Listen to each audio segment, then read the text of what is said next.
Hello दोस्तों, fourth paper की one shot class में आपका स्वागत है। इस क्लास में फोर्थ पेपर का डिटेल डिस्कशन करने वाले हैं। फोर्थ पेपर में 3 इकाइयां हैं, 3 यूनिट हैं।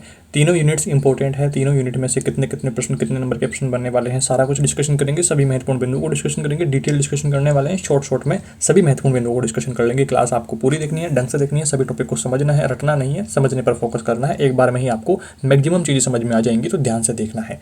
यहाँ पर दोस्तों सबसे पहले बात आती है, पेपर आपका 35 मार्क्स का टोटल पेपर रहने वाला है, 35 नंबर का आपका फोर्थ पेपर। और पास होने के लिए आपको मिनिमम 14 नंबर की 14 नंबर की रिक्वायरमेंट है, जो कि आप इस क्लास से इजीली ला पाएंगे। कोई दिक्कत समस्या आपको नहीं होने वाली है। लाइक शेयर सब्सक्राइब आप एज यूजुअल कर ही देंगे, और अपने दोस्तों के साथ में भी आपको वीडियो को शेयर करना है, ताकि उनकी भी पढ़ाई में हेल्प हो जाए। यहाँ पर दोस्तों सबसे पहले बात करते हैं फर्स्ट यूनिट को लेकर के, जिसका नाम है भाषा के बारे में हम बात करेंगे, समाज के कुछ बिंदुओं को लेकर के डिस्कशन करेंगे, और सत्ता के बारे में डिस्कशन करने वाले हैं। तो 3 टॉपिक अपने यहाँ पर रहेंगे, और इससे जुड़ी जुड़ी और कुछ छोटी छोटी बातें रहेंगी, महत्वपूर्ण बातें सिर्फ वहीं यहाँ पर डिस्कशन करेंगे। पहला यूनिट आपका 20 नंबर का बड़ा यूनिट है, तो 20 नंबर तक के जो इंपॉर्टेंट टॉपिक हो सकते हैं इस यूनिट में, आइए उनको वन बाय वन डिस्कस कर लेते हैं। पहला टॉपिक देखिए, भाषा क्या है, भाषा के बारे में समझते हैं। तो भाषा जो है अपने विचारों को एक दूसरे व्यक्ति के साथ में साझा करने के रूप में, जो हम विचार विनिमय में जो सांकेतिक माध्यम है, तो वो क्या है, एक भाषा है, जो सभी प्राणी किसी न किसी रूप में अपने भावों की अभिव्यक्ति, अपने भावों को एक दूसरे के साथ में साझा करने में काम में लेते हैं। तो इसका जो माध्यम है वो क्या रहता है, शाब्दिक और अशाब्दिक। शाब्दिक का मतलब है जैसे मैं बोल करके आपको समझा रहा हूँ, तो वो एक शाब्दिक हो गया है। एक अशाब्दिक के रूप में रहता है कि जो सांकेतिक इशारों में समझाया जाए, आंखों के इशारे, हाथों के इशारे, तो वो यहाँ पर अशाब्दिक रूप में आ जाएंगे। मनुष्य की अनुभूतियों को शाब्दिक भाषा से अभिव्यक्त करना संभव नहीं है। इनकी जो अभिव्यक्ति है, इसके लिए मूक भाषा या फिर अशाब्दिक भाषा का ही प्रयोग किया जा सकता है। जबकि कुछ दुखी व्यक्ति अपनी जो वेदना है, अपना जो दुख है, उसको प्रकट करने के लिए अश्रुधारा यानी कि रोना शुरू कर देते हैं। तो कुछ दुख प्रकट करने के लिए रो रहा है, तो हम ये क्या समझेंगे कि वो दुखी है या किसी प्रकार का कोई उसको कष्ट है। तो ऐसे इशारों में भी हम वहाँ पर सांकेतिक भाषा के माध्यम से उसके जो समस्या है उसकी प्रकृति अपन जान पाते हैं, कि वो दुखी है, हंस रहा है, तो खुश है। तो वो सारी चीज़ें हम यहाँ पर जान पाते हैं। तो भाषा के बारे में ये कुछ महत्वपूर्ण बिंदु ध्यान रखने हैं। अब हम बात करते हैं भाषा के बाद में लिपि आई है, तो लिपि के बारे में बात करते हैं। तो अपने जो विचार हैं, विचार विनिमय के रूप में हम एक दूसरे के साथ में साझा कर रहे हैं अपने विचारों को, अपने भावों को, तो उनको लिखित रूप में देंगे। किससे? लिपि से हम उनको लिखित रूप देंगे। तो मानव मुख से निकली हुई प्रत्येक ध्वनि जो अर्थ देती हुई है, तो वो क्या है, मनुष्य की भाषा है। और उन्हीं ध्वनि संकेतों को, उन्हीं भावों को, उन्हीं विचारों को जब हम रेखाओं, चित्रों या फिर चिन्हों के माध्यम से व्यक्त कर देते हैं, तो वह क्या बन जाती है, लिपि बन जाती है। लिखित में जो ये नोट्स आप देख रहे हैं, तो इस तरह से एक लिपि बन जाती है लिखी हुई, जो आप मतलब एक तो वो क्या रहेगा कि एक लंबे टाइम तक वो स्टोर रह जाएगी। आप एक जगह से दूसरी जगह पर उसको भेजने में वो वहाँ पर सक्षम रहेंगे, लंबे टाइम तक वो सारी चीज़ें रहेंगी। कि एक तो अपन फेस टू फेस कोई बात बोल रहे हैं, तो वो उसी टाइम वर्तमान समय में ही रही, और लंबे टाइम तक आपको मैंने कोई बात कही है, बोल करके बताई है, तो वो आप अगर किसी तीसरे व्यक्ति के साथ में आप उसको शेयर करेंगे कि मैंने आपको बात बताई है, तो आप उसको सेम टू सेम बता पाने की वहाँ पर चांसेस कम रहेंगे। आप उसमें कुछ फेरबदल कर देंगे, कुछ चीज़ें भूल जाएंगे। बट जो लिखित लिपि आपको दी जा रही है, तो वो क्या रहेगी, सेम टू सेम रहने वाली है। वो लिखित लंबे टाइम तक आपके साथ में, और प्रूफ रीडिंग में भी ये सारी चीज़ें काम में आती है, कि जो लिखित आपके सामने है। तो ऐसे कुछ एग्जाम्पल्स भी आप ध्यान रखेंगे। लिपि से तात्पर्य क्या है, चिन्हों की उन व्यवस्था से है जिसके द्वारा भाषा को रूपायित किया जाता है और उसको आकार दिया जाता है। अपने विचारों को, अपने भावों को आकार देने के लिए लिपि काम में आती है। तो ये लिपि के बारे में ध्यान रखना है कुछ बातें। और अब हम बात करते हैं भाषा और लिपि में समानताएं और असमानताओं के बारे में कुछ बिंदु। समानताओं में देखिए, भाषा और लिपि जो है, दोनों ही अपने विचारों को एक दूसरे के साथ में साझा करने का काम करती है। पहला ये समानता हो गई है। दूसरी समानता ये है, दोनों के लिए ही व्यक्त ध्वनि संकेतों का व्यवहार यहाँ पर होता है। तो जो ध्वनि संकेत हैं, तो वो पहले क्या रहे, भाषा में रहे, और उनको जो लिखित रूप देना है, मूर्त रूप देना है, तो फिर उसके लिए हमारे को लिपि की जरूरत पड़ी है। तो लिपि और भाषा में ये भी समानता हो गई है दूसरी। तीसरी समानता देखिए, दोनों के ही मानव के भौतिक और आध्यात्मिक विकास में ये उपयोगी है। अपने विकास में मौखिक जो भाषा है उसका भी उतना ही अहम योगदान है जितना लिखित भाषा का योगदान है। तो इनके बिना जीवन सारा अधूरा ही है, कि अपन किसी दूसरे व्यक्ति को अपने विचार नहीं बता पा रहे हैं, अपनी समस्या नहीं बता पा रहे हैं, तो फिर क्या ही मतलब प्रॉब्लम का सॉल्यूशन कैसे होगा। तो वो सारी चीज़ें यहाँ पर हैं, कि ये तीनों में यहाँ पर 3 समानता यहाँ ध्यान रखनी है दोनों में। और इसके बाद में असमानताओं की बात करते हैं। तो असमानताओं में आपको ध्यान रखना है, पहली असमानता है कि जो भाषा है वो उच्चारित संकेतों का यहाँ पर स्वरूप है, कि बोल करके अपन बता रहे हैं, संकेतों के माध्यम से ध्वनि उनमें उत्पन्न हो रही है, इस तरह से समझिए। और जबकि लिपि जो है वो क्या है, लिखित संकेत है, लिखित संकेतों का स्वरूप है। तो यहाँ पर जो उच्चारित संकेत और लिखित संकेत, इस तरह से पहला अंतर, पहली असमानता हो गई। दूसरी असमानता है कि भाषा श्रव्य होने के कारण वर्तमान काल और वर्तमान स्थान की सीमाओं में रहती है, कि जहाँ पर जो बात बोली जा रही है फेस टू फेस, तो वो वहीं पर समाप्त हो जाती है, वर्तमान समय तक ही वो डिस्कशन रहता है। जबकि लिपि अगर कुछ लिखा हुआ है तो वो वर्तमान समय में तो है ही, साथ में ही वर्तमान स्थान की सीमाओं से लेकर के अनंत काल तक और असीमित काल तक, असीमित स्थान तक वो चीज़ें जो हैं वो एक स्टोर रूप में अपन काम में ले सकते हैं। जैसे अपने नोट्स की अपन बात करते हैं, तो ये सभी जो क्लासेस हैं जो मैं बोल रहा हूँ, जो वीडियोज़ रिकॉर्ड कर रहा हूँ, तो ये क्या है रहेंगे अब अगले साल के लिए भी काम आने वाले हैं। उससे अगले साल भी अगर कोर्स चेंज नहीं होता है तो लंबे टाइम तक ये चीज़ें काम में आ जाएंगी। अगर मेरा कुछ बोली हुई रहती, मेरी फेस टू फेस किसी को बताई हुई बात रहती, तो वो थोड़े टाइम के बाद में भूल जाता, या मैं उसको फिर अगले बार में उतना अच्छे से एक्सप्लेन नहीं कर पाता। तो ऐसी चीज़ें रहती है कि लिखित रूप में ये असमानताएं और यहाँ पर चीज़ें आपको ध्यान रखनी है। तीसरी असमानता यहाँ पर आती है कि भाषा का जो संबंध है वो स्वर यंत्र, मुख और कर्णेंद्रिय है। स्वर यंत्र, मुख से जो अपन ध्वनि निकाल रहे हैं, जो बोल रहे हैं अर्थयुक्त ध्वनि, तो वो उससे संबंध है भाषा का। और कर्णेंद्रिय मतलब कानों से सुनने से है। भाषा का संबंध किससे है? मुख से बोलने से और फिर कानों से सुनने से। जबकि जो लिपि का जो संबंध है वो हाथ से लिखने को लेकर के और नेत्रेंद्रिय मतलब आँखों से देखने को लेकर के है, कि जो लिखी हुई चीज़ें हैं तो वो हम आँखों से देखेंगे और हाथ से लिखेंगे, और जो भाषा है उसको अपन कानों से सुनेंगे और मुख से उसका उच्चारण करेंगे। तो ये इसमें अंतर ये हो गई है। इसलिए भाषा का जो गुण है, भाषा का गुण क्या है? श्रव्य गुण है, और जबकि लिपि का जो गुण है वो दृश्य गुण है। तो ये फैक्ट्स ध्यान रखने हैं। और चौथा जो अंतर है, भाषा जो है वो अनेक ध्वनियों की समष्टि स्थिति है, अनेक जो ध्वनियाँ हैं इनको समाहित करे हुए है। जबकि लिपि जो है उक्त समष्टि के अतिरिक्त चित्र, चिन्ह, रेखा व प्रतीक आदि लेखन की प्रक्रिया है। तो इस तरह से ये असमानताएं ध्यान रखनी है। अब हम थोड़ा सा लिपि के बारे में और अधिक जानकारी लेते हैं कि लिपि किस किस प्रकार की रहती है और किन किन बातों का यहाँ पर ध्यान रखना है, कि लिपि का जो उद्भव है, जो विकास है, वो किस प्रकार से हुआ है। अब यहाँ पर इसके क्या है कि अलग अलग संसार में इसके देवीय मत रहते हैं, भाषा के अनुसार ही इसके भी देवीय मत है, अलग अलग विवादास्पद स्थितियाँ बनी हुई है। बल्कि जो फैक्ट यहाँ पर है वो ये है कि मनुष्य ने अपनी आवश्यकता के लिए ही इन चीज़ों का निर्माण किया है, भाषा का भी, ध्वनियों का भी, संकेतों का भी, लिखित जो लिपि है उसका भी। बट यहाँ पर जो देवीय सिद्धांत, जो विवादास्पद स्थिति है वो क्या है, और देवीय सिद्धांत क्या क्या है, कि भारतीय लोगों की जो भाषा है, जो प्राचीन लिपि है, इसको ब्रह्म देवता की उत्पत्ति मान करके इसको ब्राह्मी लिपि हमने मान लिया है। तो ये देवताओं द्वारा यहाँ पर इसको उत्पन्न माना है, ब्रह्मदेव से उत्पन्न माना है, और इसका नाम क्या रखा है? ब्रह्मी लिपि। प्राचीन जो मिस्र के लोग हैं तो वो इसको थोत देवता, थात देवता से या फिर आइसिस देवता से उत्पत्ति इसकी मानते हैं, और इनका इसको कर्ता मानते हैं।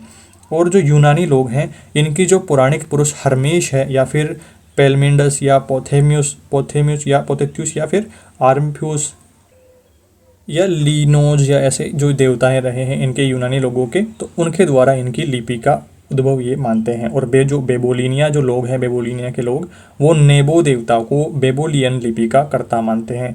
प्राचीन जो यहूदी लोग हैं वो मोजेस देवता को प्राचीन ज्यू लिपि का कर्ता मानते हैं। तो इस प्रकार से अलग अलग पूरी पृथ्वी पे अलग अलग जो लोग हैं, इन्होंने अलग अलग देवताओं को अपनी उत्पत्ति, जो लिपि है उसकी उत्पत्ति का आधार उन्होंने माना है। तो इस प्रकार से देवी सिद्धांत ध्यान रखने हैं। अब यहाँ से समीक्षा क्या निकलती है, जैसा कि मैंने अभी एक्सप्लेन किया था कि जो अपने जो लिपि बनाई है, जो भाषा बनाई है, वो ईश्वर या देवता की देन नहीं है। यहाँ पर क्या रहा है कि मनुष्य ने, जो वास्तविक स्थिति क्या है कि मनुष्य ने लिपि को भी मनुष्य ने अपनी आवश्यकता के लिए बनाया है। इसके निर्माण में भी किसी एक व्यक्ति का हाथ ना हो करके व्यक्तियों या फिर समाज का पूरा हाथ रहा है। आज भी अशिक्षित व्यक्ति किसी बात को स्मरण रखने के लिए अंगूछे में गांठ बांध लेता है। तो इस तरह से ही चीज़ों को स्मरण रखने के लिए, अपने विचारों को एक दूसरे के साथ में साझा करने के लिए सांकेतिक भाषा के रूप में इस तरह से धीरे धीरे कई करोड़ों साल, कई लाखों सालों में आपके जो लिपि बनी है, भाषा बनी है, तो उनका विकास मनुष्य ने अपनी आवश्यकता को लिए ही किया है। तो ये है सच्चाई। तो इसी प्रकार से मनुष्य ने अपनी जो आवश्यकता अनुसार रेखा, चित्र आदि बना करके लिपि का निर्माण किया है।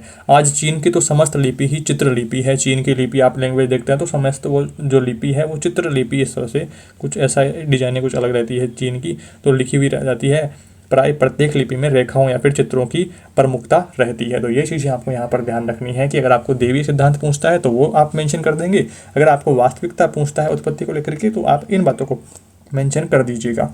इसके बाद में आगे बढ़ते हैं और लिपि के विकास के बारे में हम बात करते हैं। माना जाता है कि आदिकाल में लिपि का जो आरंभ है वो धार्मिक देवता का प्रतीक चिन्ह, जादू टोने के लिए देवताओं का रेखाओं का अंकन,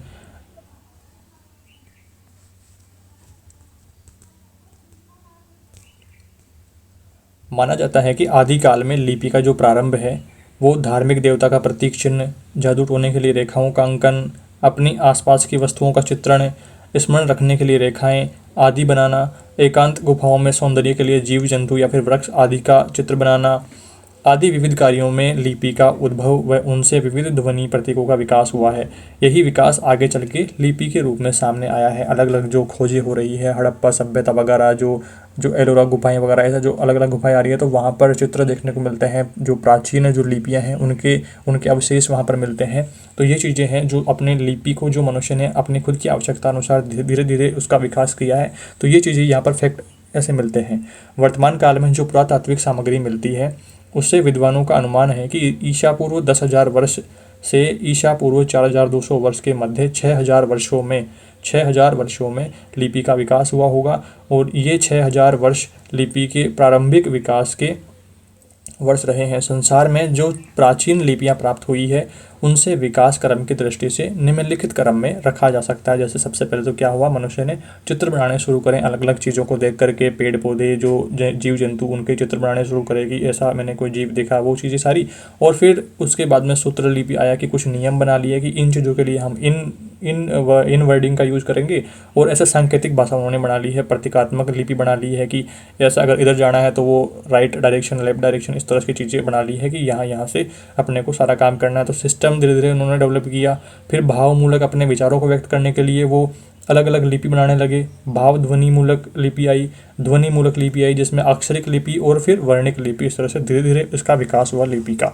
इसके बाद में अब हम दोस्तों आगे बात करते हैं भारत की सभी भाषाओं के लिए अगर एक ही लिपि अगर डाल दी जाए, जैसे अपने राजस्थानी भाषा है, पंजाबी जो उधर लैंग्वेज है, या फिर तमिल भाषा है, या और भी कोई लैंग्वेज है अपने राजस्थान की, अलग अलग जगह पर अलग अलग जो बोली भाषाएँ हैं उनकी लिपियाँ भी काफ़ी जगह पर अलग अलग है। और ऐसी लिपियाँ हैं जैसे अपनी जो राजस्थानी लैंग्वेज है वो हिंदी से थोड़ी मिलती जुलती है बट काफ़ी डिफरेंस है। और उधर पंजाबी वाली जब आप देखेंगे तो उसमें तो बिल्कुल ही दिन रात का फ़र्क आ जाता है। तो नॉर्मल जिसको पंजाबी अगर बोलनी नहीं आती है, पढ़नी नहीं आती है, जिसने पंजाबी भाषा देखी ही नहीं है कभी, तो उसके लिए वो चीज़ें काफ़ी डिफ़िकल्ट हो जाती है, समझ पाना मुश्किल हो जाता है। अगर अपने लिए सब भाषाओं की एक ही लिपि हो, यानी कि सब हिंदी में ही लिखी हुई हो, अगर उदाहरण के लिए मानते हैं, तो फिर क्या आपके लिए उपयोगिता रहेगी? तो ऐसा प्रश्न भी इंपॉर्टेंट रहता है। तो यहाँ पर देखिए, भारत एक बहुभाषा भाषी देश है। भारत में अलग अलग राज्यों में अलग अलग भाषाएं बोली जाती है, बोली भाषाएं रहती है। आज यह राष्ट्र एकता के सूत्र में संविधान के माध्यम से बंधा हुआ है। जो राजभाषा है अपनी, तो वो क्या है? हिंदी है। राष्ट्रभाषा, राजभाषा जो हिंदी जो है अपनी, वो है राजभाषा। और केंद्र व राज्य संबंधों के व्यवहार के लिए हिंदी ही हमारा माध्यम है। हमारे देश की जो अधिकांश प्रादेशिक भाषाएं हैं इनमें अपनी अपनी लिपियां हैं। जैसे राजस्थान में राजस्थानी, उधर पंजाब में पंजाबी, तमिलनाडु में तमिल भाषा, और अलग अलग जगह पर अलग अलग भाषाएं, बोली भाषाएं हैं। कुछ तो देवनागरी से विकसित हुई हैं और कुछ के अपने स्वतंत्र रूप हैं। जिस प्रकार से हमने आज़ादी के बाद में हिंदी को राजभाषा माना है, उससे संपर्क का माध्यम भी हमने बनाया है, स्वीकार किया है। उसी प्रकार से समस्त देश की जो भाषाएं हैं इनके लिए आज एक ही लिपि अगर बना दी जाए, मुख्यतः देवनागरी लिपि को ही स्वीकार कर लिया जाए, तो इससे न केवल एक रूपता आ जाएगी, एक सूत्रता में वृद्धि होगी, बल्कि दूसरी भाषाओं को सीखने की सुविधा भी हो जाएगी। मान लीजिए कि अगर अपने को पंजाबी सीखनी है, तो अगर अपनी हिंदी लैंग्वेज में लिखी हुई हो या फिर राजस्थानी लैंग्वेज में ही वो लिखी हुई हो, तो काफ़ी ठीक प्रकार से और कम एफर्ट्स में हम उन चीज़ों को एब्जॉर्व कर पाएंगे, सीख पाएंगे नई नई चीज़ों को, उन लैंग्वेजेस को। और भी अगर तमिल वाली भी अगर अपने में लिखी हुई है तो तमिल भाषा को भी हम आसानी से सीख पाएंगे, समझ पाएंगे। असल में दूसरी भाषा सीखने में सबसे बड़ी जो बाधा आती है वो लिपि बाधा ही यहाँ पर रहती है। यदि लिपि भेद हटा दिया जाए तो व्यापक भावात्मक एकता उत्पन्न होगी। तो ये बातें यहाँ पर ध्यान रखनी है। अब हम दोस्तों बात करते हैं भाषा और क्षेत्र के मध्य संबंध को लेकर के बात करते हैं कि भाषा और क्षेत्र में क्या संबंध है।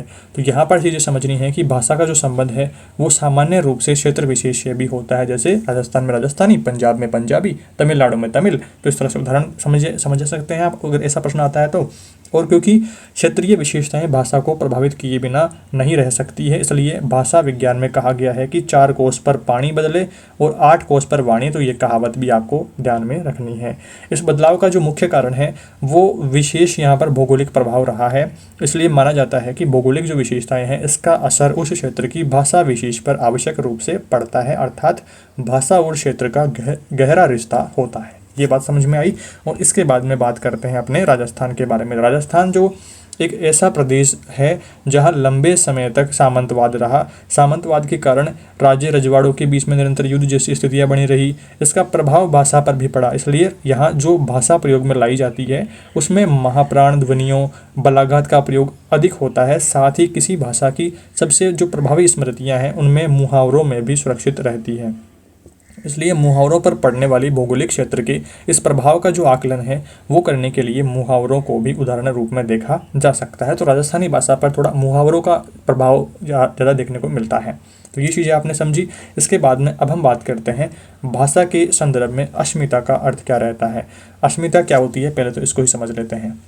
अस्मिता से तात्पर्य आपको ये लेना है कि अपनी एक विशिष्ट पहचान के रूप में, जैसे अपने चैनल की राजस्थान में बीएसटीसी जो करने वाले स्टूडेंट्स हैं तो उनके मन में एक अलग पहचान है कि यहाँ पर अपने को सारी कुछ जानकारी मिल जाएगी, सारी कुछ इन्फॉर्मेशन मिल जाएगी, सारे कुछ अपने डाउट दूर हो जाएंगे, एग्जाम तैयारी भी कम टाइम में हो जाएगी। तो इस तरह से राजस्थान में अपनी एक जो अस्मिता, जो एक विशिष्ट पहचान बनी हुई है। तो भारत के जो भाषा जो संदर्भ है, भाषा के संदर्भ में जो एक विशिष्ट पहचान है उसका अर्थ क्या है कि भाषा बोलने वालों की एक अपनी खुद की जो पहचान है, एक अपनी जो खुद की विशिष्ट पहचान, तो उस बारे में आपको बातें ध्यान में रखनी है कि भाषा की यही जो पहचान है ये सत्ता तंत्र से भी जुड़ी हुई है कि भारतीय संघ ने विशिष्ट भाषाई अस्मिताओं की स्वीकृति को स्वस्थ लोकतंत्र की बुनियादी जरूरत माना है। यहाँ जो कारण, यह कारण कि भाषाओं को संदर्भ में संविधान की 8वीं अनुसूची की व्यवस्था करके विभिन्न भाषाओं के महत्व को स्वीकारा है।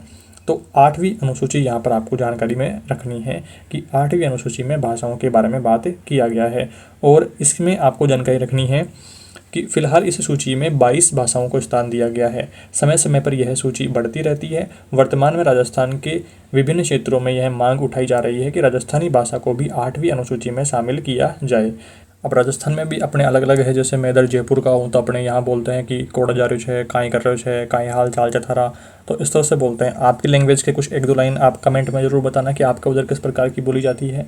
यानी जो असली जो मसला है वो ये क्या है कि राजस्थानी भाषा की सांस्कृतिक अस्मिता स्वीकार होनी चाहिए। राजस्थानी भाषा को भी विशिष्ट एक पहचान, विशिष्ट एक स्थान मिलना चाहिए। तो ये बात रही। अर्थात दूसरे शब्दों में हम बात करें तो भाषा हमारी अस्मिता को प्रकट करने का काम करती है। भाषा हमें एक विशिष्ट पहचान दिलाती है। जैसे राजस्थानी में अगर अपन बात कर रहे हैं तो राजस्थानी होना अपनी एक विशिष्ट पहचान दिलाता है। जैसे कोई पंजाबी में बात कर रहा है तो पंजाब का उसको होना एक विशिष्ट पहचान दिलाता है। तो ऐसे विशिष्ट पहचान की बात हो रही है। यही कारण है कि विभिन्न पेशों, व्यवसायों, दोनों क्षेत्रों में संबंध रखने वालों लोगों में हम अलग अलग तरह की भाषाएं पाते हैं। सभी जो भाषाएं हैं ये अलग अलग तरह से विशिष्ट और अपने आप में प्रभावी विशेषताएं संजोए हुए रहती है। तो इस तरह से आपको ध्यान रखना है। अब हम दोस्तों बात करते हैं कि अलग अलग जो जाति व्यवस्था के लोग हैं तो उनमें वर्ग किस प्रकार से एक महत्वपूर्ण अपना स्थान रखता है। तो वर्ग में आपको ध्यान रखना है कि एक वेबर का नाम आपको आएगा। वेबर ने इस बारे में कहा है वर्ग के बारे में कि वर्ग एक निर्धारण जो है वो शक्ति प्रतिष्ठा का निर्धारण करता है वर्ग। और गिडेंस नाम ध्यान रखना है। तो गिडेंस का मानना क्या रहा कि वर्ग एक वृहद जो स्तर के लोग हैं इनके समूह को कहा है। यह जो प्रतिष्ठा समूह है शक्ति व संपत्ति के आयोग में आधार वर्ग बनाते हैं।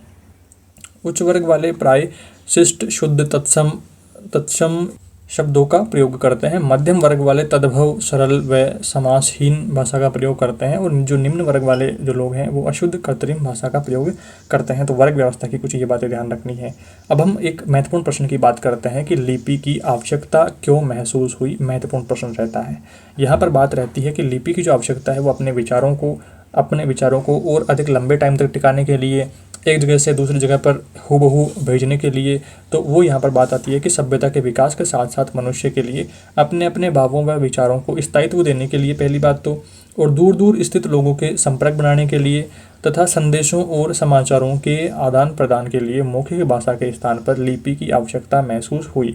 लिपि भाषा को सुरक्षित रखने का माध्यम है, साधन है। तो ये लिपि की आवश्यकता के बारे में कुछ बातें ध्यान रखनी है।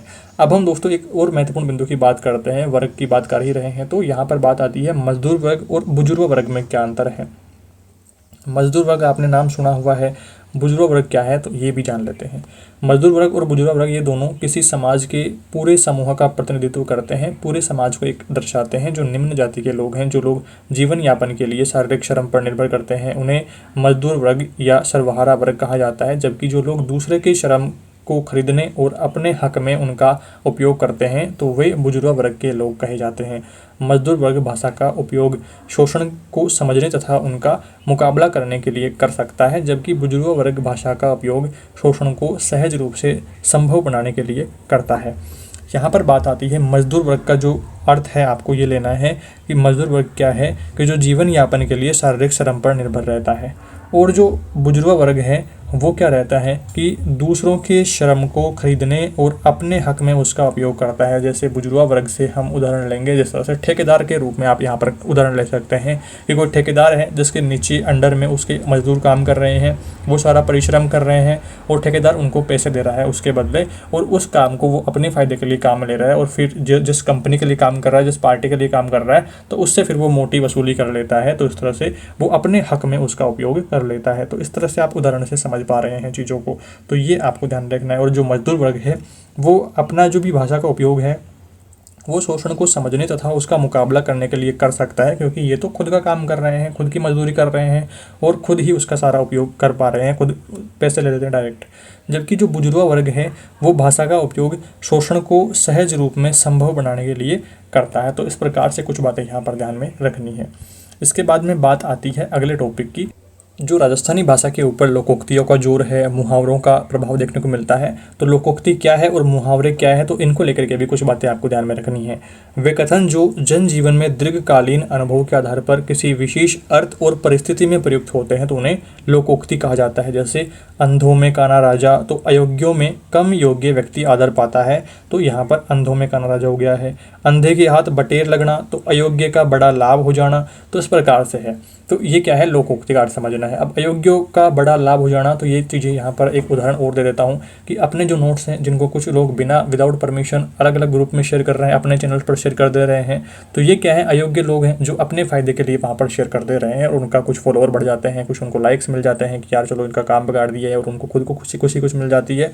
तो ये क्या है, अयोग्यों का एक बड़ा लाभ यहाँ पर हो जाता है। बट जो मेहनत करने वाले हैं वो पीछे नहीं हटते हैं, अच्छे से मेहनत करते हैं, डट के रहना है, आपको भी मेहनत करनी है, सारे पॉइंट्स को समझते हुए चलना है और गर्दा उड़ा देना है। समझ रहे हैं ना बात, आपको अच्छे से सारे बिंदुओं को समझना है।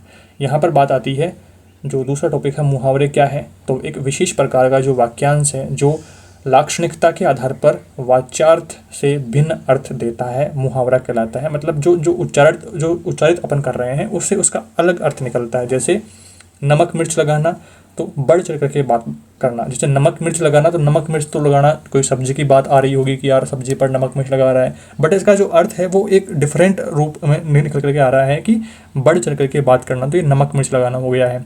सिर चढ़ाना, अत्यधिक महत्व बताना। तो इस प्रकार से लोकोक्ति और मुहावरे के बारे में जानकारी रखनी है और उनके एक एक दो उदाहरण भी आपको ध्यान में रखने हैं। इसके बाद में बात करते हैं जेंडरीकरण को लेकर के भी एक छोटा सा बिंदु यहाँ पर रहता है कि जेंडरीकरण क्या है। जीवन में जेंडर की जो जेंडरीकरण की बात आती है तो वहाँ पर जेंडरीकरण में समझना है स्त्री और पुरुष में जो भेदभाव हैं, जो समानताएं हैं, उन चीज़ों को लेकर के आप अपना दिमाग लगाएंगे। जीवन में जेंडर की जो पहचान वह जन्म होते ही जन्नांगों को देख करके की जाती है कि स्त्री है, पुरुष है, वो सारी चीज़ें हैं। इसी पहचान से पुरुष और स्त्री की जो भूमिकाएं हैं वो भी समाज के द्वारा निर्धारित करी जाती है कि पुरुषों को क्या करना है। पुरुष है तो फिर वो जिम्मेदारी वाले काम करेंगे, बाहर आना जाना उनका रहेगा, और जो लड़कियां हैं तो उनको घर के काम ही करने हैं, जो समाज में उनको कम आंका जाएगा। इस प्रकार के उदाहरण जो पहले से कुरीतियाँ चली आ रही है, तो उनके उदाहरण आपके दिमाग में घूम रहे होंगे, जो हमने पहले की क्लासेस में पढ़े भी हैं और आपने छोटी क्लासों में पढ़ा होगा, 10, 12 दिन में भी आपके जेंडरीकरण को लेकर के अलग अलग टॉपिक रहे हैं। तो वहाँ पे जन्म के स्थान से ही लड़के लड़कियों में अलग अलग रूप में डालने को लेकर के समाज जो अपने यहाँ पर और संस्कृति की जो प्रक्रिया रहती है उसे जेंडरीकरण कहते हैं, कि जेंडर के आधार पर उसके साथ में व्यवहार, उसके साथ में सलूक किया जाना। कि जैसे लड़का है तो उसको सब कुछ काम करने की, अपनी मनमर्जी करने की आज़ादी है, उसको खिलौने अलग प्रकार के लाए जाएंगे, कोई गन वाला, कोई गाड़ी वाला। और अगर कोई लड़की है तो फिर उसको घर में ही रहने की वहाँ पर बात कही जाएगी। उसके लिए जो खिलौने हैं वो भी ऐसे गुड्डा गुड्डी वाले ऐसे खेल होंगे, या फिर समझ रहे हैं ना आप, ऐसे उदाहरण से आप समझ पाएंगे चीज़ों को। लड़का लड़की को अलग अलग रूप में डालने को लेकर के जो समाज अपना सारा व्यवस्थाएं हैं, तो वो सारी चीज़ें हैं। अब धीरे धीरे इनमें बदलाव हो रहे हैं, लड़का लड़की को एक समान सारे अवसर दिए जा रहे हैं और सब अब बराबर का काम धीरे धीरे होता हुआ नज़र आ रहा है। और आगे भी इनमें इंप्रूवमेंट्स हो रहे हैं कि अब कहीं पर भी किसी को या तो लड़की को कम नहीं समझा जा रहा है, या कहीं पर लड़के को कम नहीं समझा जा रहा है, दोनों को ही बराबर के अवसर दिए जा रहे हैं और बराबर समझा जा रहा है। इस तरह से आपका ये पहला यूनिट 20 नंबर का यूनिट यहाँ पर कंप्लीट हमने कर लिया है, महत्वपूर्ण चीज़ों को कवर करते हुए। अब हम आगे बढ़ते हुए बात करते हैं सेकंड यूनिट को लेकर के। सेकंड यूनिट में भाषा की प्रकृति के बारे में बात रहेगी और भाषा के स्वरूप के बारे में हम बात करने वाले हैं। पहला यूनिट आपने ठीक प्रकार से समझ लिया है, तो ये भी उसी से जुड़ा हुआ टॉपिक आप देख रहे हैं। तो यहाँ पर भाषा की बात आ गई है, भाषा की प्रकृति के बारे में आ गई है, भाषा के बारे में कुछ चीज़ें हमने वहाँ पर डिस्कशन करी थी। अब यहाँ पर भी कुछ चीज़ें वैसे ही सेम है, तो वो चीज़ें हमने हटा दी है, हमने वही चीज़ें ली है कि जो हमने फर्स्ट यूनिट में डिस्कशन कर ली है, तो उनको फर्स्ट यूनिट तक ही सीमित रखा है।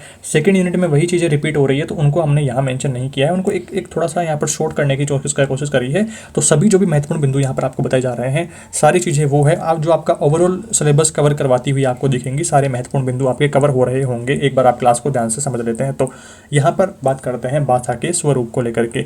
हमने अपने प्रतिदिन के जीवन में ऐसी विशिष्ट परिस्थितियों का सामना करना पड़ा है जहाँ पर भिन्न भिन्न प्रकार के भाषा का प्रयोग हम करते हैं।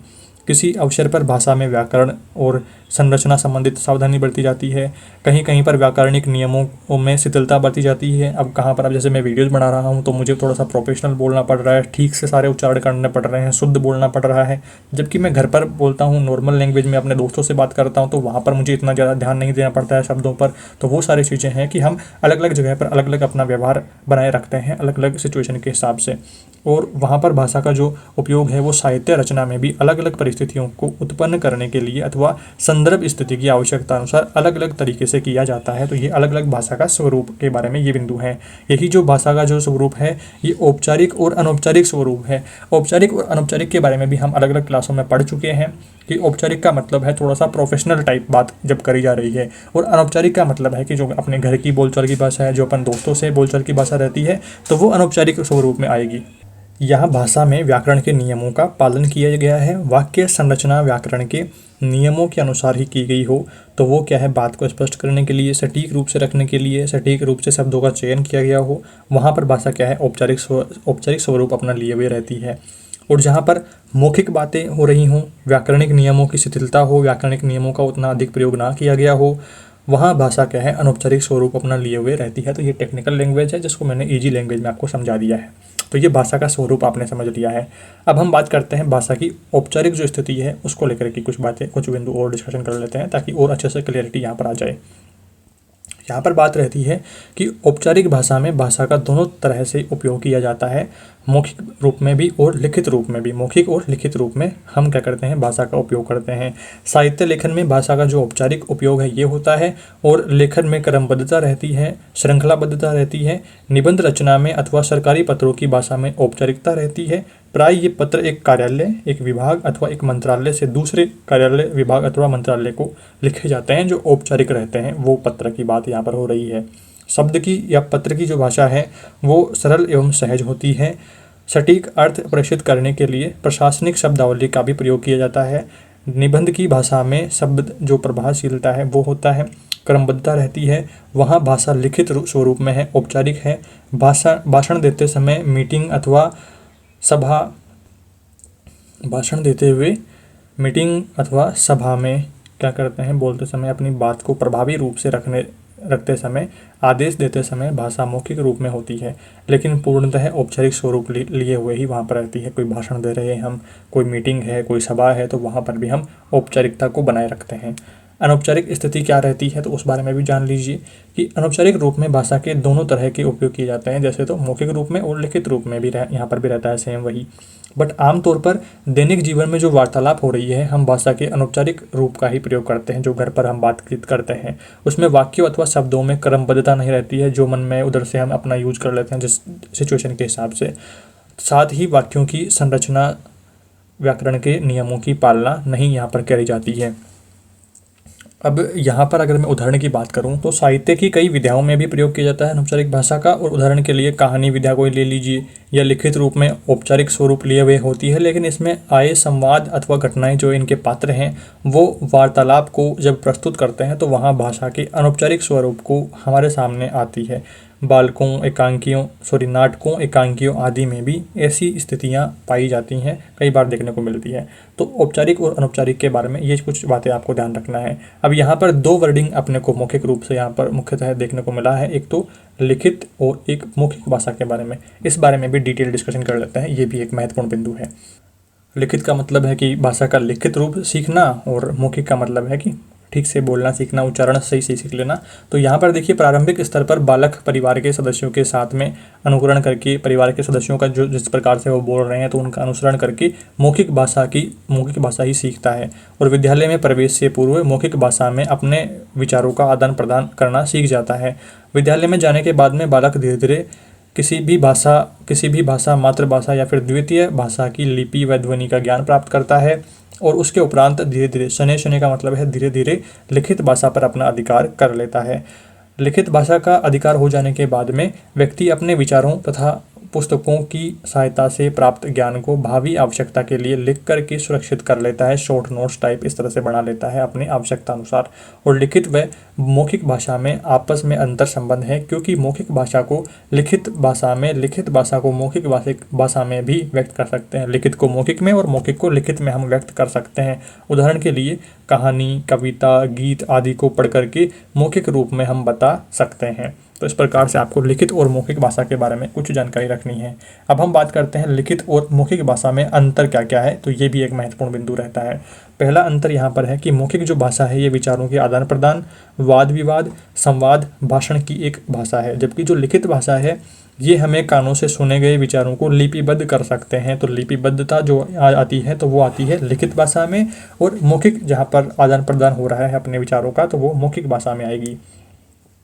दूसरा अंतर है मौखिक भाषा अस्थायी रहती है, कि हमें जो वर्तमान में बोली जा रही है फेस टू फेस आपने किसी दोस्त से कोई बात करी है, किसी टॉपिक विशेष पर आपने क्लास में जो लाइव क्लासेस रहती है अपनी ऑफलाइन क्लासेस, तो वहाँ पर अगर आपने कुछ सीखा कुछ पढ़ा तो वो आप थोड़ी देर तक ही उसको याद रख पाएंगे। अगर आप प्रतिभाशाली है तब भी वो कुछ दिन तक आपको याद रह सकता है, बट फिर भी कुछ दिन बाद में आप वो चीज़ें भूल जाएंगे और जिस तरह से क्लास में बताई गई थी तो वैसी की वैसी आपको याद नहीं रहेंगी। तो वर्तमान जो यहाँ पर मौखिक भाषा रहती है तो वो वर्तमान समय तक ही वहाँ पर सीमित रहती है, जबकि जो लिखित भाषा है, जो अपने नोट्स हैं, जो अपनी क्लासेस है, तो ये क्या है रहेगी आपके लिए लंबे टाइम तक आपको चीज़ें समझ में आएंगी और बाद में आप इनका रिवीजन भी कर पाएंगे।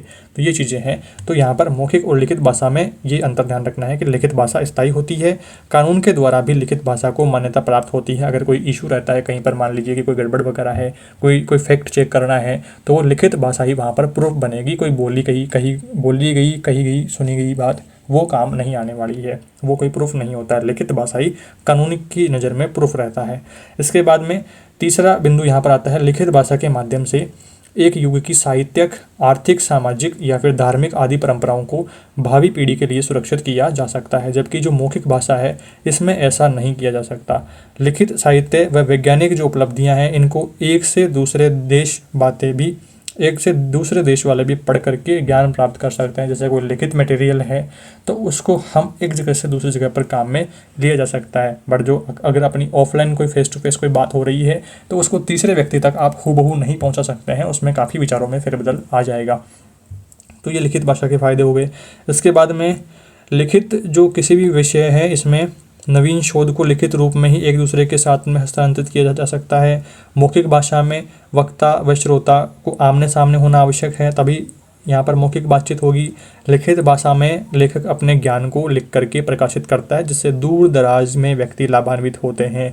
अब काफ़ी स्टूडेंट ऐसे हैं जिनके पास में अपने वीडियोज पहुँच रहे हैं, बट कुछ स्टूडेंट ऐसे भी हैं जो सोशल मीडिया इतना यूज़ नहीं करते हैं। उनके पास में भी कुछ कॉलेज वालों के थ्रू या फिर आपके कुछ स्टूडेंट अपने दोस्तों के थ्रू अपने नोट्स PDF उनके पास में पहुंच रहे हैं। लिखित जो प्रकाशित मटेरियल है वो उनके पास में पहुंच रहे हैं, और उनके पास में अगर नेट वगैरह की असुविधाएं हैं, सोशल मीडिया इतना यूज नहीं करते हैं, बट फिर भी वो अपने चैनल से डायरेक्टली इनडायरेक्टली कनेक्टेड हैं। तो इस चीज़ को समझना है कि दूर दराज बैठे भी वो भी लाभान्वित हो पाते हैं लिखित मटेरियल से। और जो लिखित जो अभिलेख हैं, पुस्तकें हैं, ये एक भाषा को विश्व की दूसरी भाषाओं के साथ में अनुवाद इनको किया जा सकता है, जिससे अन्य भाषी भी लाभान्वित हो सकते हैं। अब जैसे ये अपना हिंदी मटेरियल है, बट काफ़ी सारे स्टूडेंट इंग्लिश मीडियम वाले भी हैं, तो वो अभी ऐसा क्या कर सकते हैं कि इसका स्क्रीनशॉट लेंगे। अब इंग्लिश जैसे यूनिवर्सल लैंग्वेज है तो आपको इसका इंग्लिश ट्रांसलेशन आसानी से मिल जाने वाला है। इसका स्क्रीनशॉट लिया आपने, उसको आप गूगल लेंस पे जाएंगे तो वहाँ से कॉपी करेंगे तो मैक्सिमम चीज़ों का आपको इंग्लिश ट्रांसलेशन वहाँ से मिल जाएगा, और इंग्लिश मीडियम वाले भी अपनी तैयारी कर पाएंगे। तो वहाँ पर भाषा बदलने में भी अब आजकल जो आसानी होने लगी है। फिर अभी क्या है कि अपने पास में इंग्लिश मीडियम स्टूडेंट्स कम हैं तो इतना ज़्यादा चीज़ें अफोर्ड नहीं कर पा रहे हैं, बट अगर जैसे कल को अगर ज़्यादा स्टूडेंट्स रहते हैं तो फिर हम क्या करेंगे कि आपके लिए सेम इन्हीं चीज़ों को थोड़ा सा इंग्लिश रूप में भी लाने की कोशिश करेंगे, और फिर ऐसे जो इंग्लिश में अनुवाद है तो वो भी पॉसिबल हो सकता है। एक जो भाषा है उससे दूसरी भाषा में भी अनुवाद किया जा सकता है। लिखित भाषा के उद्देश्यों की बात करते हैं तो अगला टॉपिक अपना क्या है, लिखित भाषा के उद्देश्य। महत्वपूर्ण बिंदु हैं सारे, 1 बाय 1 जो अपन बिंदु डिस्कशन करते जा रहे हैं, ये सभी बिंदु महत्वपूर्ण हैं और आपके ओवरऑल यूनिट को कवर कर रहे हैं। इन चीज़ों को जरूर से पढ़ना है, यहाँ पर बातें ध्यान रखनी है। और यहाँ पर बात आती है उद्देश्य में, पहला उद्देश्य देखिए लिखित भाषा का, वर्णों को ठीक और सुंदर बनावट लिखना सिखाना पहला उद्देश्य। तो सुंदर तथा सुडौल लेख का अभ्यास करवाना, शुद्ध वर्तनी का ज्ञान करवाना, छात्रों की वाक्य रचना को नियमों से अवगत करवाना, विराम चिन्हों का उचित प्रयोग करने की शिक्षा देना, विद्यार्थियों में शब्द के विभिन्न रूप, भाषा के मुहावरों, लोकोक्तियों तथा सूक्तियों का प्रसंगानुकूल सूक्तियों का प्रसंगानुकूल प्रयोग करने की शिक्षा देना, छात्रों को इस योग्य बनाना कि प्रसंगानुकूल और विषयानुकूल भाषा का प्रयोग वो कर सकें, विद्यार्थियों में तार्किक रूप से विचारों की अभिव्यक्ति करने की योग्यता प्रदान करना, विद्यार्थियों में यह योग्यता प्रदान करना कि वह अपने विचारों या फिर भाषा को लिखित रूप में व्यक्त कर सके। तो ये एक लिखित भाषा की कुछ उद्देश्य आपको यहाँ पर महत्वपूर्ण ध्यान रखने हैं। इसके बाद में मौखिक जो अभिव्यक्ति है इसकी बात करते हैं, इसके महत्व की बात करते हैं, ये भी महत्वपूर्ण रहता है। सारे टॉपिक जो हमने महत्वपूर्ण ही चुने हैं, तो सबको आपको इग्नोर नहीं करना है, सारे टॉपिक ही आपको ध्यान में रखने होंगे। मौखिक भाषा बालक के व्यक्तित्व विकास की दृष्टि से अति आवश्यक है।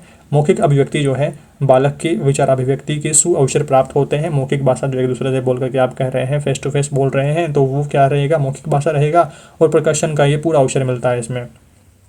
डोशन, एक नाम ध्यान रखना है, डोशन ने मौखिक कार्य का महत्व बताते हुए लिखा है कि मौखिक कार्य भाषा की नींव तैयार कर देता है, क्योंकि मौखिक भाषा तथा लिखित भाषा के तुल्य अंग समान ही होते हैं।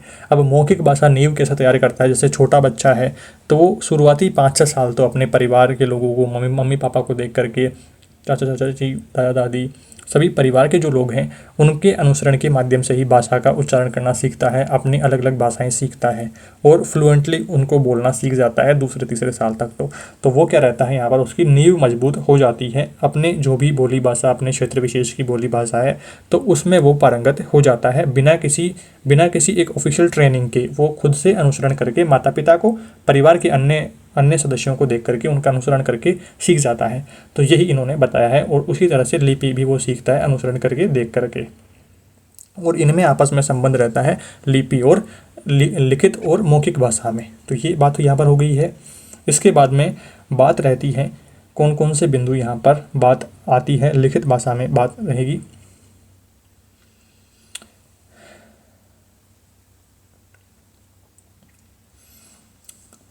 मौखिक भाषा की कुछ महत्वपूर्ण बिंदु जो आपको जरूर से ध्यान रखने हैं।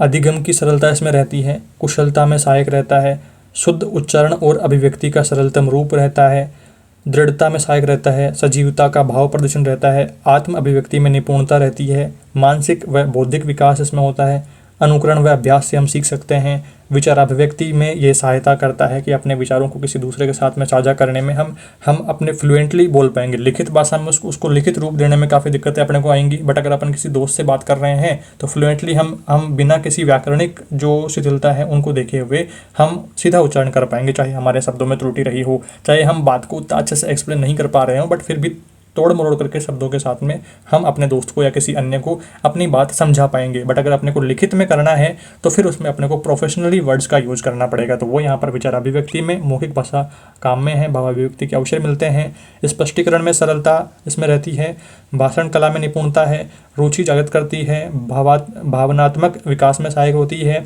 एकाग्रचित और सक्रिय अपने को बना देती है। तो ये कुछ बिंदु आपको मौखिक भाषा से जुड़े हुए यहाँ पर ध्यान रखने हैं। इसमें एक छोटा बिंदु यहाँ पर ध्वनि विज्ञान क्या होती है इसको लेकर के भी आता है, 1 नंबर का आ सकता है प्रश्न, ध्यान में रखिएगा, एक बार में ही समझ में आ जाएगा। ध्वनि विज्ञान का वह विज्ञान है जो ध्वनि विषयक स्वरूप, ध्वनि के भेद, ध्वनि के अंग उच्चारण, ध्वनि के अवयव, नियमादि का वैज्ञानिक ढंग से अध्ययन करता है। तो ध्वनि का कुल मिलाकर के जो अध्ययन हो रहा है वैज्ञानिक ढंग से, शुद्ध उच्चारण के बारे में, अवयव के बारे में, नियमों के बारे में, उसके स्वरूप, उसके भेदों के बारे में, तो वो क्या है, ध्वनि विज्ञान के अंतर्गत आएगा। और ध्वनि विज्ञान की 3 शाखाएं हैं, उच्चारण मूलक ध्वनि विज्ञान, श्रवण मूलक ध्वनि विज्ञान, ध्वनि ग्राम विज्ञान। तो ये 3 नाम और ध्यान रख लेने हैं। इसके बाद में हम बात करते हैं वर्णों के बारे में और ध्वनि के बारे में। छोटे छोटे बिंदु हैं, एक बार में आपने पहले से भी सारी चीज़ें पढ़ रखी है ग्रामर में, इनमें तो कोई ज़्यादा ऐसे टेक्निकली ज़्यादा हार्ड नहीं पड़ेगी चीज़ें, आपको एक बार में ही सब कुछ कवर हो जाने वाली है, ध्यान से समझते हुए चलना है। वर्ण या अक्षर क्या है? तो अ आ आदि जब वागेंद्री द्वारा, हमारे मुख द्वारा व्यक्त होते हैं तो ये क्या है? ध्वनियाँ कहलाती है। लिखित रूप को इनके को वर्ण कहते हैं। इसमें निम्नानुसार भी परिभाषित हम कर सकते हैं इसको कि वर्ण या अक्षर या मूल को ध्वनि कहते हैं, जो कान या फिर कान का विषय है और जिसके खंड ना हो सके। वर्ण कुल मिलाकर के वो छोटे छोटे वर्ड हैं जो हम मुख से उच्चारित करते हैं और उससे छोटे हम उसको नहीं तोड़ सकते हैं। या ए आ जो ये होते हैं वर्णमालाएं, तो इनका हम और छोटा रूप नहीं कर सकते। जैसे क है तो क में ए भी मिला हुआ है, तो इस तरह से उनका तो हम तोड़ कर सकते हैं, उनमें संधि कर सकते हैं, संधि विच्छेद कर सकते हैं। बट जो वर्ण है तो यहाँ पर और संधि नहीं कर सकते हैं और यहाँ पर नहीं तोड़ सकते हैं छोटे टुकड़ों में। तो ये क्या है? वागेंद्रिय का विषय है। तो ये बात रही वर्ण को लेकर के। वर्णों का उच्चारण जो समूह है इसको क्या कहते हैं? वर्णमाला कहते हैं। ये बात क्लियर रही। ध्वनि की बात करते हैं तो अ आदि जब वागेंद्री द्वारा, मुख द्वारा जब व्यक्त होते हैं तब ये ध्वनियाँ कहलाती है। ध्वनि बोलने व सुनने में आती है। ध्वनि क्या आती है? बोलने में काम आती है और सुनने में काम आती है। वर्णों की बात रहती है तो ध्वनियों के लिखित रूप को वर्ण कहते हैं। वर्ण लिखने, पढ़ने, देखने में आते हैं। स्वर और व्यंजन सार्थक ध्वनियाँ होती हैं। इनके प्रयोग में परिवर्तन करने से शब्द के अर्थ में परिवर्तन आ जाता है। जब वाक्यों में आकांक्षा, सन्निधि तथा योग्यता का भाव होता है तब वे सार्थक संवाद कहलाते हैं। तो इस प्रकार से ये छोटे छोटे वर्ड भी ध्यान रखने हैं। एक एक दो दो नंबर की ऐसे प्रश्न भी आपके आने के चांसेस रहते हैं। इसके बाद में दोस्तों आगे बढ़ते हुए अब हम दोस्तों बात करते हैं तीसरे यूनिट की ओर आगे बढ़ते हैं। 2 यूनिट आपने देखा कि बहुत कम टाइम में, कम आपके एफर्ट्स में आपको कवर सारे हो गए हैं। कवर सारे इस प्रकार से हुए हैं कि ज़्यादा कुछ आपको एफर्ट्स नहीं लगाने पड़े और आपने क्लास में ही सारी चीज़ें कवर कर ली है, मैक्सिमम चीज़ें। और किसी टॉपिक विशेष में कोई दिक्कत समस्या आती है तो इस क्लास को एक बार आप और रिवाइज कर लेंगे। एग्जाम टाइम तक आज को आप इसको थोड़ा सा फास्ट फॉरवर्ड करके रिवीजन कर लेंगे। जैसे अभी आप इसको 1x पे थोड़ा सा आप समझते हुए चीज़ों को देख रहे हैं, फिर उसके बाद में एग्जाम टाइम में आप इसको 2x पे, 1.5x पे, जैसे भी आप सुटेबल हो तो वैसे आप इससे रिवीजन में भी आपकी मदद हो जाएगी। तो ये बात रही। अब हम दोस्तों बात करते हैं इस चैप्टर के 4th पेपर का। ये चैप्टर आपके लास्ट चैप्टर है जिसमें भी भाषा के बारे में और बहुभाषिकता के बारे में बात करी हुई है। पीछे हमने टेक्निकली इनके बारे में और डिस्कशन किया हुआ है छोटी छोटी क्लासेस में कि बहुभाषिकता क्या होती है, अलग अलग जो भाषाओं का समावेश है, क्लास में शिक्षक की क्या भूमिका रहती है कि अगर अपनी क्लास में आप टीचर के रूप में हैं और क्लास में अगर आपको 5 बच्चे तो राजस्थानी बोलने वाले हैं, 5 बच्चे पंजाबी बोलने वाले हैं, 5 बच्चे तमिल बोलने वाले हैं, तो आप उनको कैसे मैनेज करेंगे, शिक्षक की वहाँ पर क्या भूमिकाएं रहेंगी। तो इस टाइप के थोड़े से प्रश्न यहाँ पर बढ़ेंगे जिनको अपन बहुत आसान भाषा में समझने की कोशिश करेंगे और थोड़े से टाइम में ही कवर कर लेंगे। ये जो आपका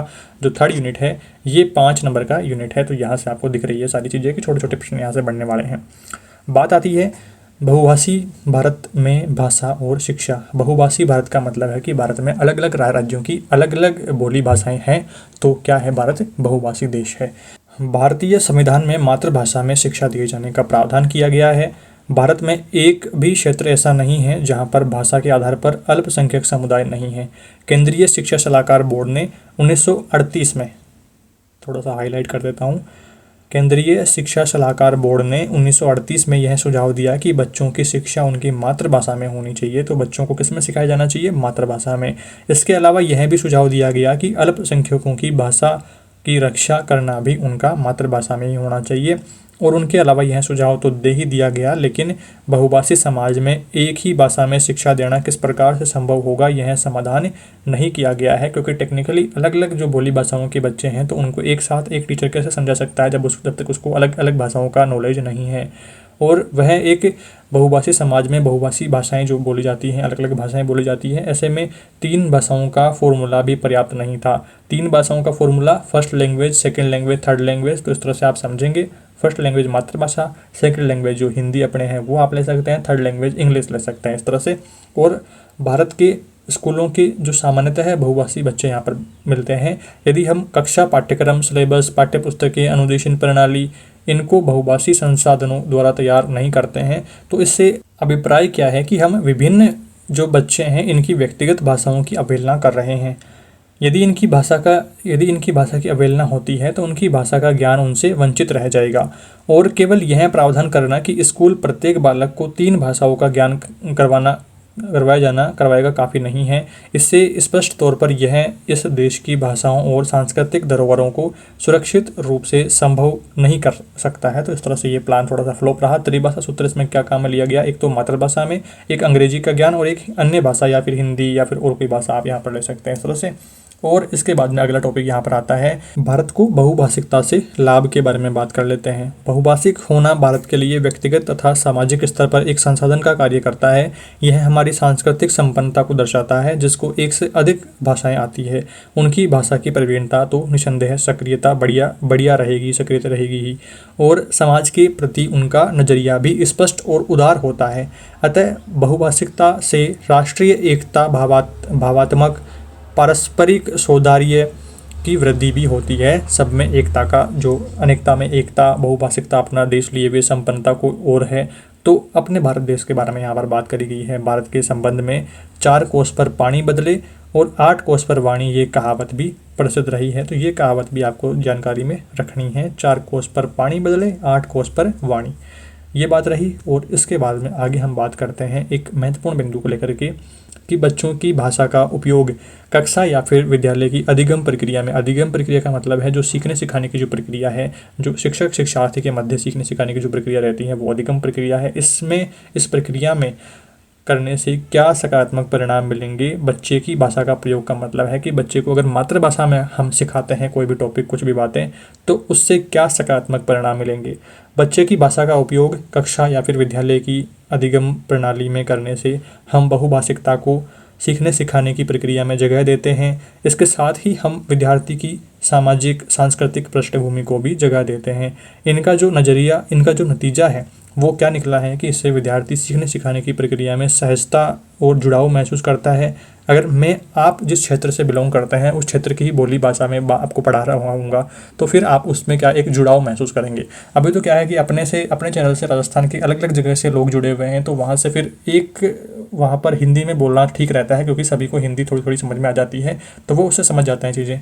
बट अगर मैं यहाँ अपने लोकल लैंग्वेज, जयपुर की लैंग्वेज बोलता हूँ, जैसे मान लीजिए कि यहाँ बच्चे की भाषा का उपयोग, तो बच्चे की भाषा के उपयोग कहीं करे छे, कोड़े जारू छे, कहीं हाल चाल छे, तो इस तरह से अपने यहाँ पर मेरे यहाँ पर बोलते हैं। अगर मैं इस लैंग्वेज में से बोलता हूँ कि कहीं हाल चाल छे था का दोस्तों थे, निका छो मतलब थे आप स्वस्थ हो, अच्छे हो, इस तरह से। तो ये चीज़ें रहती है, तो मैक्सिमम लोग इसको नहीं समझ पाएंगे, क्योंकि फिर इधर बाड़मेर की तरफ वालों की अलग लैंग्वेज थोड़ी सी रहती है, उधर गंगानगर वालों की तरफ की थोड़ी सी अलग लैंग्वेज रहती है। तो अलग अलग जगह से थोड़ी थोड़ी लैंग्वेज जो अपने वेरिएशंस हैं, अलग अलग जगह पर अपने राजस्थानी भाषा में भी अलग अलग बोलियाँ हैं, तो वहाँ से चीज़ें अलग अलग आ जाती हैं, फिर समझने में दिक्कत आती है। तो इसलिए अपने को हिंदी में ही बात करना यहाँ पर कंपलसरी वहाँ पर हो जाता है। तो मेरे लिए वो सारी चीज़ें हैं।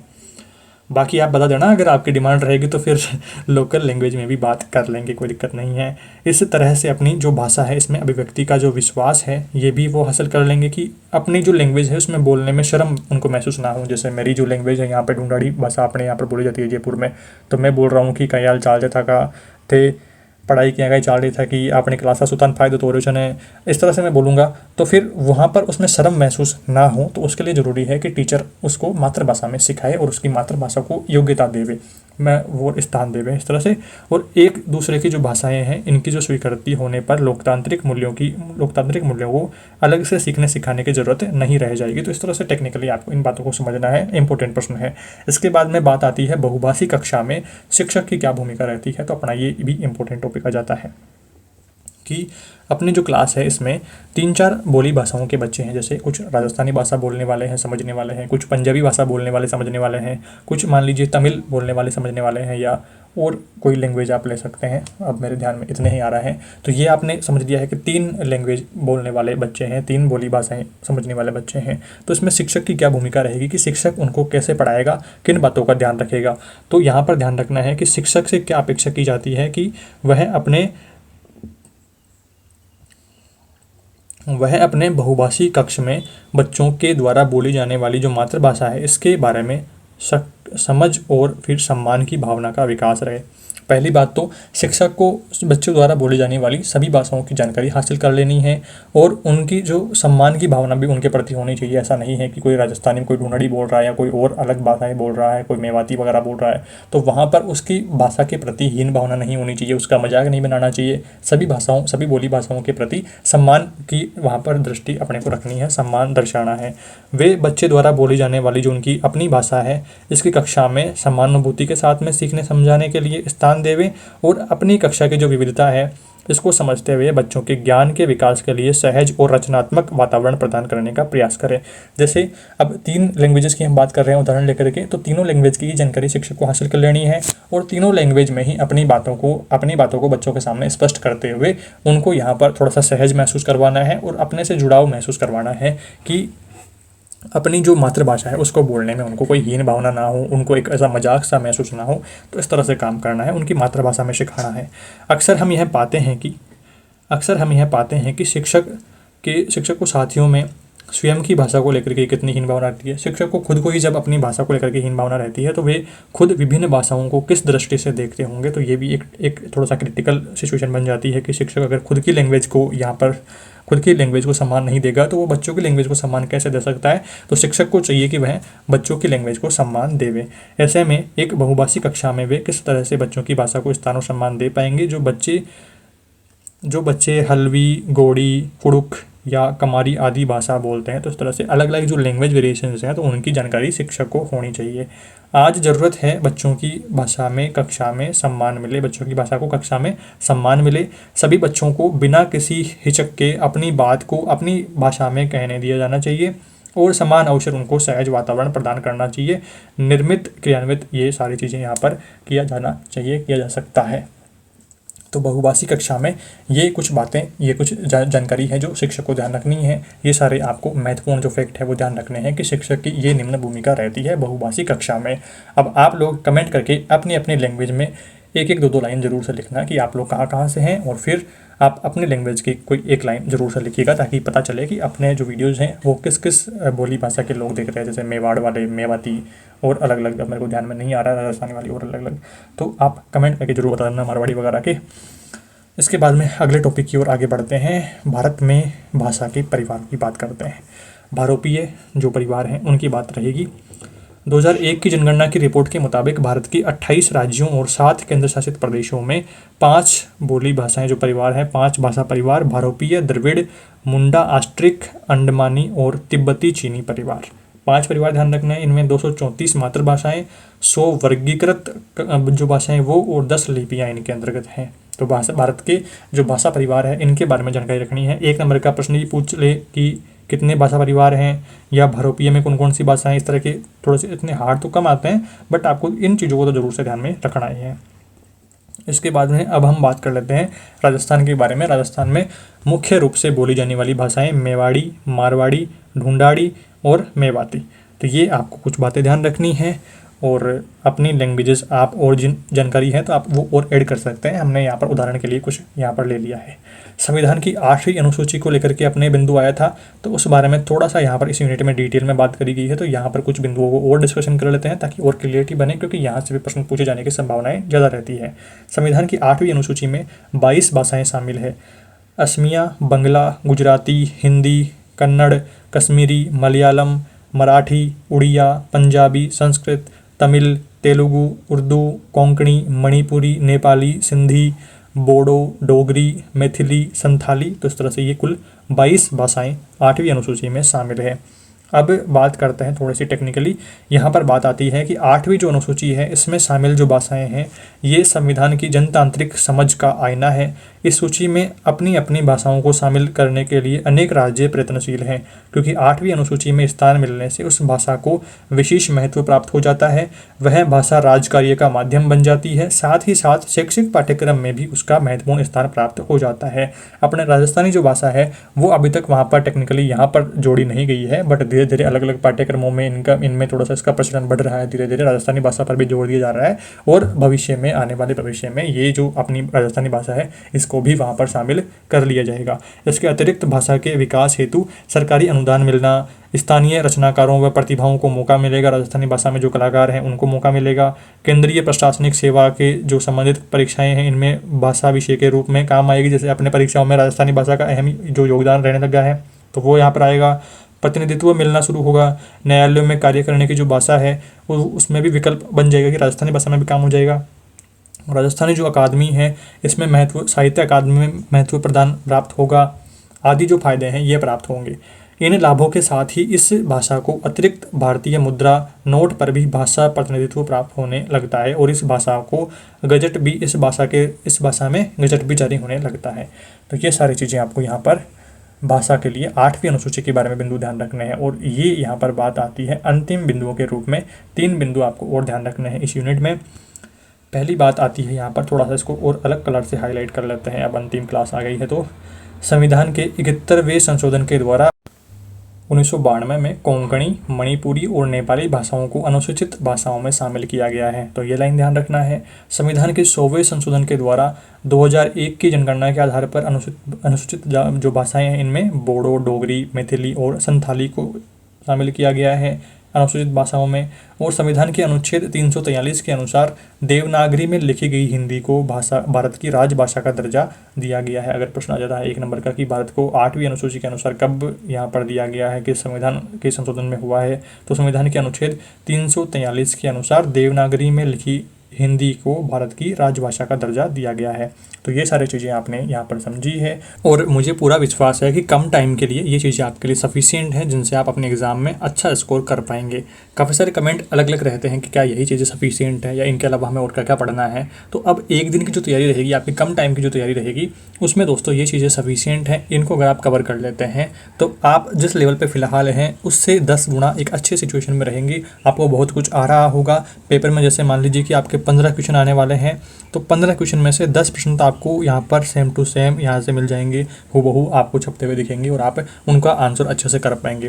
और जो बाकी के जो 5 प्रश्न हैं उनमें भी आपने इनमें से टॉपिक कुछ ना कुछ तो सुना ही होगा, तो उसमें आप फिर अपने मन से जोड़ करके लिख सकते हैं क्योंकि हमने यहाँ पर मोस्ट इंपॉर्टेंट जो टॉपिक थे उनका डिटेल डिस्कशन किया है। अब मान लीजिए कि आपको 8वीं अनुसूची के बारे में नहीं पता है।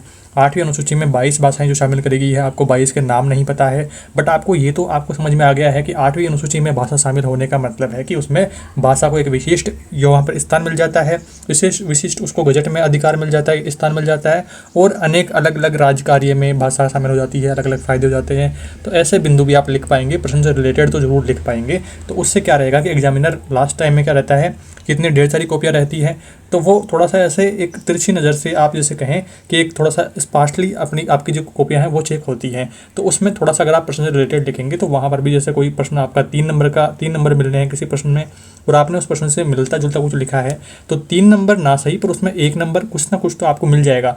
पर आप ये सोचें कि कुछ अलग अलग यूट्यूब पे वीडियो जैसे आ रहे हैं कि तुक्के लगा देना या जो मन में आए वो लिख देना।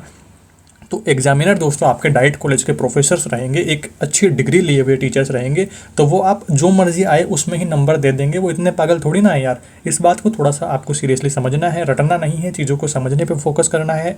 मैंने कोशिश करी है कम से कम टाइम में आपको उतनी सफिशिएंट चीज़ें यहाँ पर बता दी है कि जो आप कम टाइम में आप समझ भी पाएंगे और उसका रिवीजन भी अच्छे से कर पाएंगे और रटने की ज़रूरत नहीं पड़ेगी। समझ में आपको जो चीज़ें महत्वपूर्ण थी इस यूनिट में, इस आपके पर्टिकुलर जो आपका 4th पेपर है इसमें 3 इकाइयाँ हैं। पहला जो चैप्टर है वो 20 नंबर का है, दूसरा 10 नंबर का है, तीसरा 5 नंबर का है। इस तरह से जो 3 महत्वपूर्ण चैप्टर थे वो हमने यहाँ पर कवर कर लिया है। आपकी तैयारी में ये वीडियो जरूर फायदेमंद होगा। लाइक शेयर जरूर कर देना। एग्जाम देकर के वापस आकर के भी आप क्वेश्चंस को मैच करेंगे तो आपको इसमें से अधिकतर प्रश्न मिल जाएंगे।